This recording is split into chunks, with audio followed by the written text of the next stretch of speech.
From the News Channel 5 Network, this is MorningLine.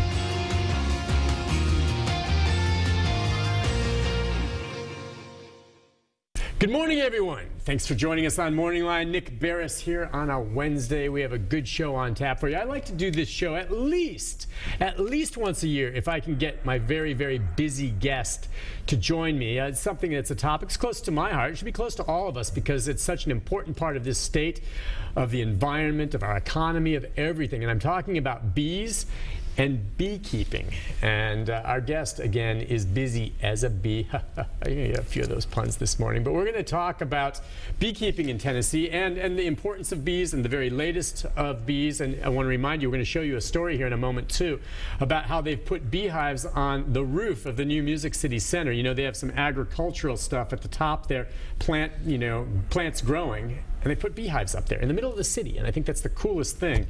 But we'll get into that. And we're going to take your phone calls at 737-7587 if you want to jump in the conversation with Mike Studer this morning.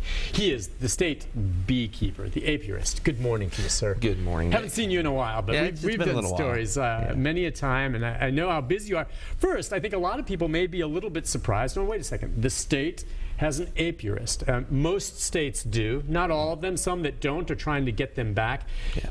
How did it start that every state has someone who's in charge of monitoring the bees? That started back in the 40s when American foul brood almost wiped out all the colonies in the country. And what did that mean when that happened? It really hurt agriculture. Yeah.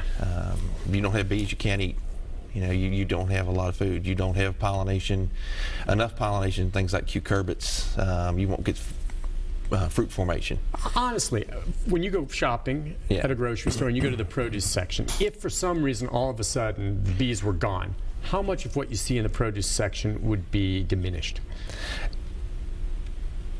I mean, just a guess. That's a tough one. But I mean, we're talking in the produce section? Yeah, I mean, I'd say probably about 80 or 90%. Think about that. Yeah, and what would be there would be smaller and misshapen. I mean, nobody wants to buy an apple that's got knots all over it and it's, you know, real weird shape and small. But you know, so it doesn't get enough pollination. It doesn't get big enough to.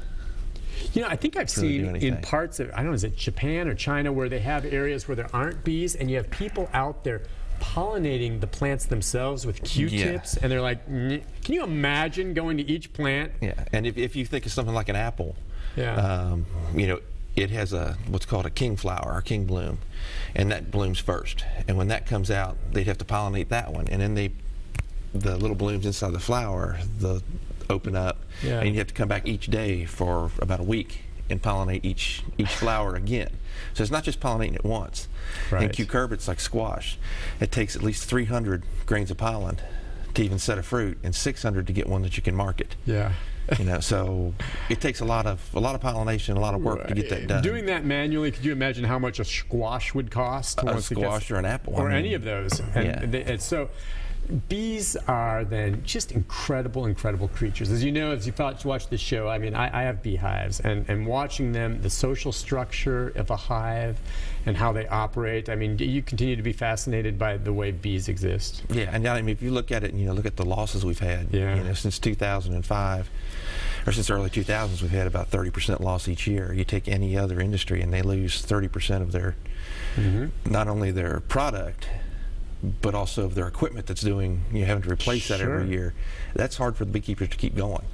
Okay. Well, I got to ask you this, because a lot of people wonder, and there's a lot of debate over this, but the loss, what's causing it? I mean, when you're talking about hive collapse or otherwise? Well, everybody screams colony collapse disorder. Okay, yeah, you hear that phrase. Yeah, and nobody really knows what that is. It's a disorder. It's not a straight disease or a pest. Okay. And the current thinking on it is the majority of it is new viruses that came into the country. And they're being spread by the varroa mites, which is a vector, and possibly by the small hive beetle, which is a new pest that came in back in the early 2000s. You've also got Nosema serrana, which is a fungus that gets in the gut and destroys the cilia in the bee's gut, and they can't assimilate food correctly. So then they basically starve to death. Yeah. You know, so you got several things that have come in all at once, and most of the ones I've seen in Tennessee that have died, that people say they've got colony collapse disorder, I go in and I look at them. They've either got tracheal mites in their breathing tubes, or they've got Nosema serrana. Can those be treated? I mean, yeah, tracheal mites can be treated. Nosema serrana can be treated. The viruses, we don't have anything really to treat for the viruses yet. There's no antivirals to be able to use on the bees. And then another part of it that can't necessarily be treated, which I believe in, is that we have issues with pesticides, chemicals out there as well. It's possible. But then you also heard, and I don't know if there's ever been any link to this, whether or not cell phones or radioactive waves or who knows. Bees are so sensitive to everything in their environment around them, and it's very hard to know, isn't it? Yeah, if it was cell phones or high tension lines, when I worked at UT, we had, I worked there for 11 years doing research on bees. Yeah. We had colonies right under high tension lines, and another spot we had them right next to a cell tower. They did fine. No problem. Before all this happened. Yeah, so I mean, it's not cell phones, and we all had cell phones on us, so it's not cell phones. Yeah, a lot of people just throw that out, and there's no evidence to that. There's no evidence to that. Well, I mean, the important thing is to be, and we're going to get into different aspects of it, is to just be aware of the value of bees and what the general public can do. But I thought before we start opening up the phone lines, and you can call in if you have questions or comments, I just think this is neat. You haven't been up there yet, have you? But at the Music City Center, we did a story on it. I think it was from last month. We want to play it for you again, but they've got bees in the middle of the city. Bees can be anywhere, can't they? Yeah, they can be anywhere. Which is awesome. And it's safe to have general European bees anywhere. Yeah, and we'll talk about it. You said European, so people understand. What do you mean European? What about American bees? What about Africanized bees? We'll get into all that, but let's have a look at this piece and show you what they got buzzing around at the top of the Music City Center.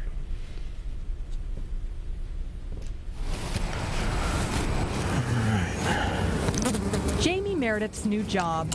All right, I'm going to go ahead and crack this. Comes with some perks. I have to tell you, this is probably one of the more interesting experiences in my life. In the shadow of downtown Nashville, he's in charge of keeping an eye on the 100,000 bees. I've got them good and excited now. On the Music City Center's roof. Looks pretty beautiful to me.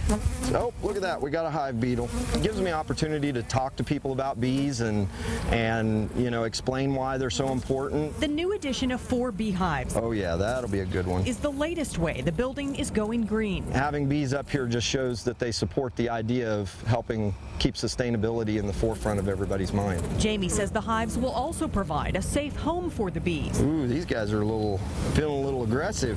You can hear it. And help combat a declining bee population. Ultimately, every hive that we establish is one hive closer to making sure that bees continue to grow. In addition to gathering pollen and fertilizing many of Nashville's plants, the bees' honey will end up in the Music City Center's kitchen. Give me a half. And the latest culinary masterpieces created by executive chef Max Nopeful. It's going to be great because it's going to be right out from our roof, so we're really looking forward to telling our clients. Looking real good. With the bees settling into their new home, yeah, I think they may be a little pissed now. Jamie is ready to see how the efforts pay off. They are buzzing me hard. All right, guys. Emily Luxon, News Channel 5 HD. All right. I just think that's cool. What do you think? I think that's pretty cool, too. Those guys out there in the suits, do you always wear suits when you go in? I always wear a veil. A veil, but will you go in with bare hands? Yeah. I always go in barehanded.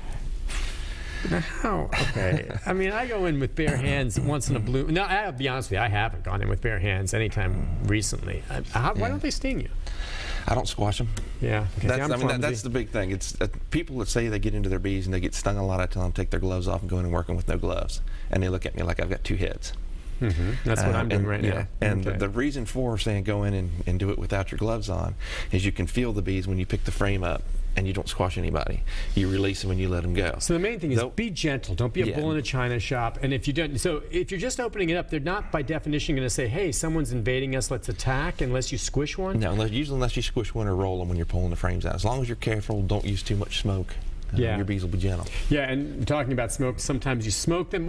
The reason that calms them down, or it doesn't calm them, it seems to put them in a panic mode where they dive in to start salvaging honey and they ignore you. Yeah, they think their house is on fire. I would prefer not to scare them like that if I can do that. They're trying to take their food out, so they've got something to build a new house with, tank up so they can make more wax. They're smart. They're trying to grab their valuables before they get out of the burning house. All right, listen, we'll take a break on that note, but there's so much to talk about, and we've got some calls coming in, but the lines are open. 737-7587. As you mentioned, a lot of the bees we have here are European. Some people wonder. You and I did a story a few years back about a hive that was found that had some degree of Africanized genetics in there, not full-blown, but how rare that is. And we'll get into more of that and the importance, and then what you do if you're dealing with a beehive in your neighborhood or something like that that's wild. We'll be back with more right after this. Stay with us.